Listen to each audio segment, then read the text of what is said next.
Chapter 15. A Friend to Ponykind. Discord's house was bursting at the seams with ponies. The whole cast and half the audience had shown up to the impromptu after-show soiree to celebrate. Princess Celestia and Princess Luna were even in attendance, sipping dainty teacups full of apple cider and conversing with Twilight Sparkle and her friends. As Discord bounced around the rooms, he felt full of pride and happiness. He'd done what Celestia had wished by joining the Ponyville community, and in the process he'd made some new friends. Discord pushed past Lyra and Berry Punch to the kitchen, retrieved 3 mugs of cider, and brought them outside to the front garden. Thankfully, the house was now on the actual ground again. "Martingale, noteworthy!" Discord called out. "A toast!" He used his magic to pass the mugs over. "Can you believe what we put every pony through just because of our little disagreement? This whole time, Martingale was the one scheming to frame me and get me kicked out of town. I really thought it was you, Noteworthy." Discord laughed. "I love it when ponies surprise me. Well done." "I guess we both kind of were," Noteworthy admitted. "Sorry." "Me too," added Martingale with a shrug. "I was so angry when every pony in town was blaming me for stuff you'd done around town. I figured the only way to get you to move back out was to ruin your part in the play." "No, it is I who should be apologizing," Discord said with a bow. "I should have never squatted in this house, and I should have been kinder to the Ponyville players. I was just so worried that if I wasn't the center of attention, I wouldn't be noticed at all. But then I came to realize how pleasant it is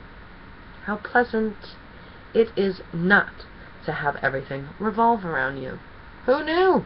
Discord took a pensive sip of his cider.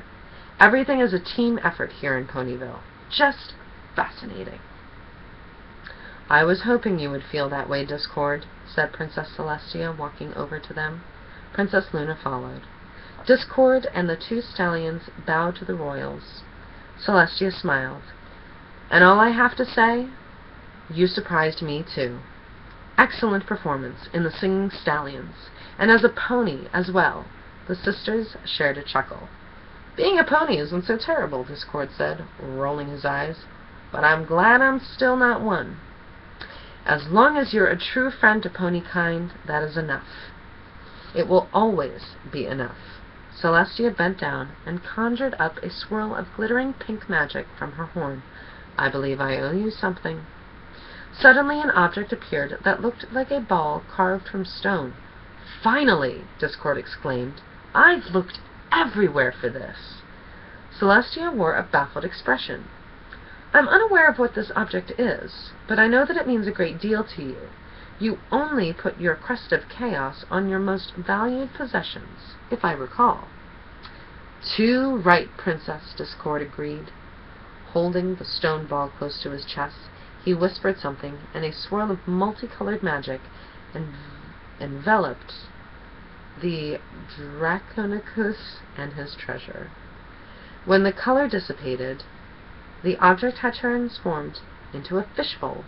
There was a little white and orange fish splashing around inside. "Quincy!"